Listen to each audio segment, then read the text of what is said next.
Yeah, but unfortunately, most of us didn't get it, and a lot of us really didn't even get the rain. We could use a little more. It's an amazing contrast to where we were at last April at this time when we had over 6 inches of rain in the opening 10 days of the month.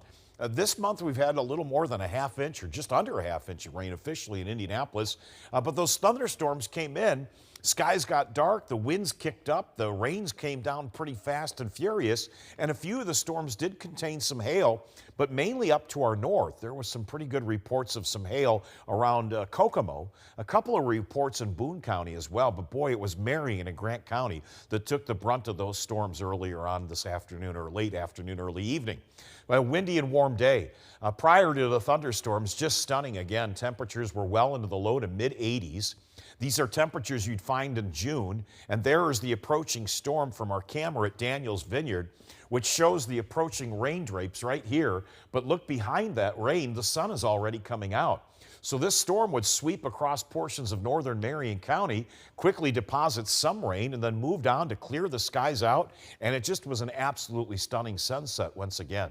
Radar is quiet. These are the areas that got hit with the heaviest of the storms just north of Kokomo. This is 1 inch, 1.5 inch diameter hail, and approaching 1 3/4 inch hail as well. And you saw those pictures, the photos we shared at the beginning of the newscast of some of the big time hail that hit Grant County in and around Marion, some of that hail smashing some windshields on some cars. But when you expand the view, with the exception of some hail out into Boone County, and we did have a pretty good wind gust out of Henry County, the real action has been up north into parts of central Wisconsin and northern Illinois.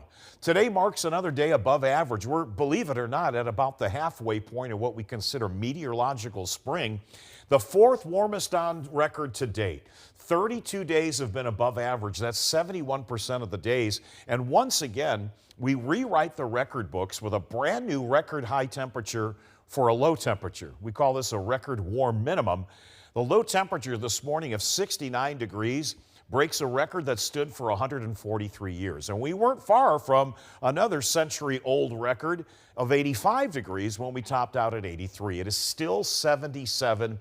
It seems like April is over. It seems like spring is over. It is not. There will be a correction at some point, and we're going to get a hint of that correction by the time we get into the weekend.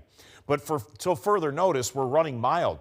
Dew points are in the lower 60s. It's every bit of June, and the storms are rumbling in parts of southern Wisconsin and northern Illinois, closer to a front that stays north throughout the night. That's where the tornado watches have been issued. About a half dozen reports of tornadoes and funnels there in southern Wisconsin.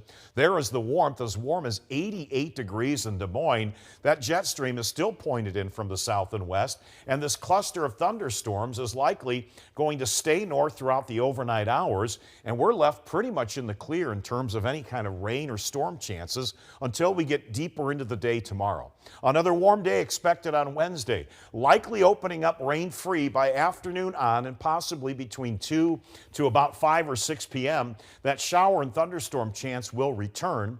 Shower chances will linger into Thursday, dry on Friday, and it's Saturday that we make the big transition from at least one more 70-degree day back to a bit of a reality check this weekend. We'll show you the temperature in just a moment. It stays very mild tonight and breezy with a low of 66 degrees. We could reach the 80-degree mark again before showers and thunder showers start to arrive and increase, likely early to mid-afternoon and into the early evening when they reach their peak. Then some lingering showers on Thursday and cooler at 73, but that's still a good 10 degrees above average. A warm day on Friday, dry too. Weekend starts at 74. It ends with a high of 53. But it's nighttime temperatures that give you a little bit of a reminder that it is April, and there's a real possibility we could see an area-wide frost, if not even potentially a freeze by Monday morning with a low of 33.